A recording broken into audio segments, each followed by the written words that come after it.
Okay, so today's video is all about these ones here, the Lenovo TWS Air. Quite obviously, as you can see by now, this is once again another pair of truly wireless earphones that I'm gonna review today, and priced at roughly over 30 euros. I'd say we should start off by taking a closer look at the case first. Now, if you wanna know how that one stacks up in terms of size to the comparison, well, taking a look side by side to some of the bigger ones, I actually think that this one feels at least smaller and a little bit more compact, but side by side to some of the smallest ones that I have, this after all is a little bit bigger.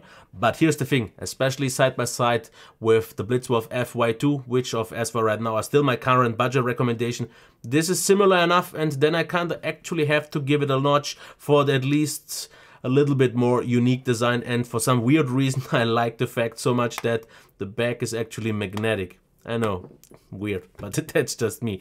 Build quality is also pretty nice, and at least in theory the fact that we have a charge indicator for the case, but this tiny green LED won't really help you that much, so that could have been improved just as much as the fact that it still uses micro USB, but again at this point I can't really knock it for not having USB Type-C yet. We also have this slit that once we open them, we can see them lighting up through, so you know it's charging. And what you should also know is that you should grab it with your right hand at this black part, because if you then take it out, the left earphone is also on the left side, because as a lefty, I always tend to do it the wrong way.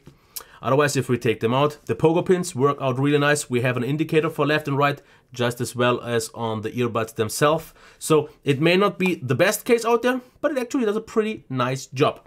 Now, about those earphones, they actually have something quite unique going for them, because if I don't see this wrong, these are absolutely symmetrical, because they work vice versa for the left and right ear, which makes a little bit more sense if you want to try the mono mode, even though it's a little bit limited. But here's the thing, if you put the left one in, the right one keeps still playing, but if you put the right one in, the left one shuts off, doesn't even turn on anymore by its own, and therefore I don't see an option how you could pair them separately. But if you just use the right one, you can use that in your left one if that's the one ear that you prefer with. So it's maybe not the best solution, but I think it's one solution. Otherwise, build quality looks pretty nice. They're also glossy, available in white. We get 3 different sizes of tips, where I would still call the smallest ones here XS, because they are a little bit smaller than the average. After all, we get a 2 short USB cable micro, which I'm not even gonna show. And then one thing that I like quite a lot, buttons, proper buttons. Now controls work like this, tapping on one or the other is for play and pause. 2 times on the left one, track backwards, 2 times on the right one, track forward. A triple tap is for the voice assistant, and the long press, and that is actually something quite rare these days, volume controls. That is actually very big for some people. The delay for the controls isn't also all that bad. So that's about that, and I would say let's take a closer look at the actual comfort now. Now, as you can maybe already see, these are pretty subtle in the ear, which is actually quite nice to see. But the one thing that I'm not super happy is that the fact that they don't have one distinctive way you have to put them in, because you can use them pretty much flat, but also a little bit more upwards. I mean, that gives you the flexibility to find the right sweet spot for you. But because of that, you also have to find that sweet spot in order for it to work. What I also want to show you is how they stack up in terms of general size to some of the other ones. Because here with the FY2, you can see these are pretty similar, but then for example the Jaybird are noticeably bigger. So they are also okay for people with smaller ears, but I have to say the comfort isn't maybe the best, just because of that right placement. Now in my right ear I don't really see a big issue, it was absolutely fine. In the left, in my left ear, it's where it usually gets a little bit not that great. General though, a good safe fit. And once you use the right tips, also a pretty good isolation that I would definitely call above average. And especially though makes it a little bit harder to understand people. So if you want good isolation, if you don't want to hear much of your surroundings, then these are definitely ones to consider. Now, about the background hiss or the white noise that you have at lower volumes that some people are disturbed by, here I have to say I don't see this to be an issue, because if I use volume step 1 or 2 or even 3, I can't hear it at any of those. So I don't see this to be an issue. What I see to be a little bit of an issue, at least for me myself, is the codec, because on paper it seems to support AAC. But whenever I set it to AAC and then check the codec settings in the developer settings, once they are connected, it always reverts back to SBC. So therefore, I'm not 100% sure if they are actually using AAC, because it doesn't seem to be like that, even though I have to say, just basing it on the delay, the synchronicity of the sound and the video, it feels fine to me because there is no perceivable delay and I could watch with these videos without a bigger issue. I mean, there is a tiny little of delay that is just pretty much always there, but that's that. Now about the volume, I have to say really nice because it's loud enough at all times, even for me who listens too loud actually, and then I actually even had some reserves. So all is good here. The only thing that I'm not happy about is the battery life, because no matter how often I tried it, I always ended up at pretty much exactly 2.5 hours, actually sometimes below, with a volume at around 80 to 90%. So if you use it a little bit quieter, you might get a little bit closer to 3 hours, but actually getting those will be pretty hard. Now, sound and actual sound stage and imaging now.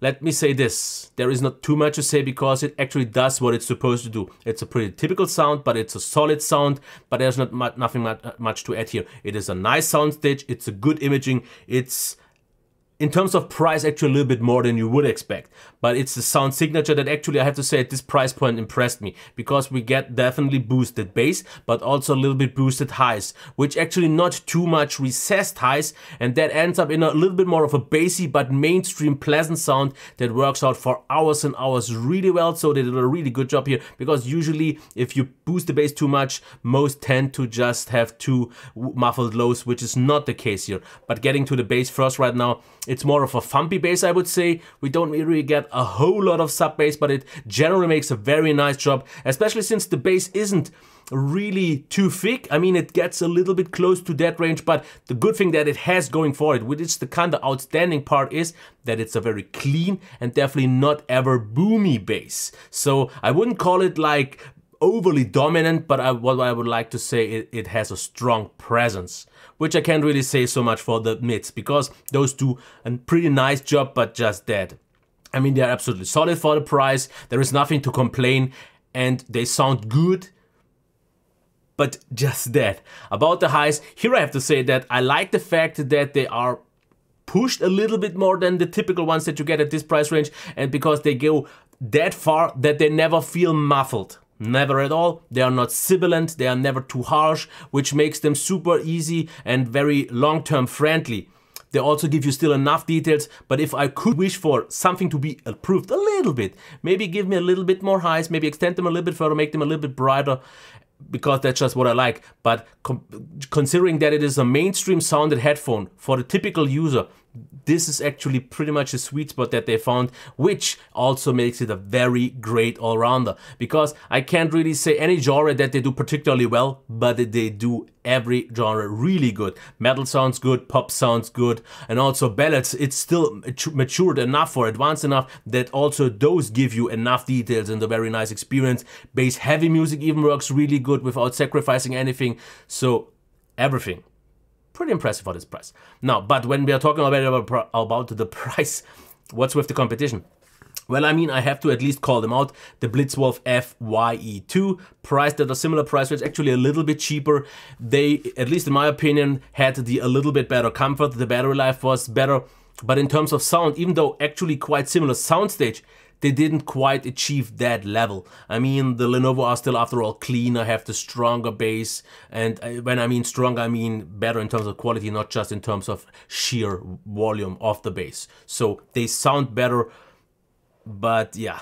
The FYE4, I cannot recommend, since I already said it in my review, just too much bass, so we can skip those, but at least some people might like them. But I have a better alternative for you, which also comes in form of the Anchor Sound Core Liberty Lite, that are actually pretty similar to these ones in terms of sound quality. Also the closest thing, especially since also a little bit more pricey. These are just a tad little bit better after all.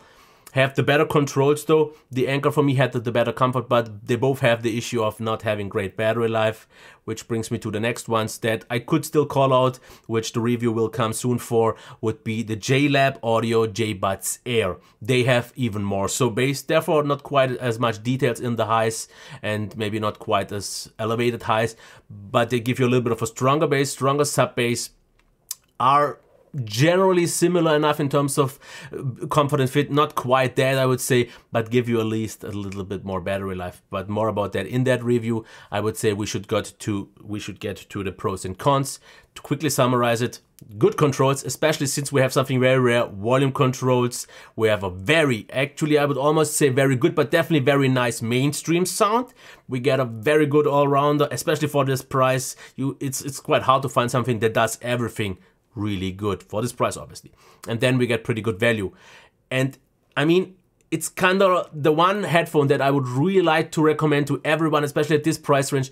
If it wouldn't be for one of the cons, that would be the battery life. That's the one thing holding them back. I mean, the just okay comfort isn't really a big thing since most people aren't as sensitive as I am. And even the fact that if AAC, which I think doesn't really work, would work or not work, doesn't really make a difference for me, at least from what I see this to be. So I would be so happy if they would have just pulled off at least half an hour, maybe if not even an hour more of the battery life, and then this would have been the one that I would recommend for everyone at the moment. So for right now, FYE2, have more battery life, better comfort, but not the sound here. So when it just comes down to sound for price value, then these are the ones to go for. Pretty close to the Anchor Liberty Light, so these both have a similar thing going for them. These have a little bit more value going for them and are, after all, in my opinion, the better choice. But the battery life, that's the only thing.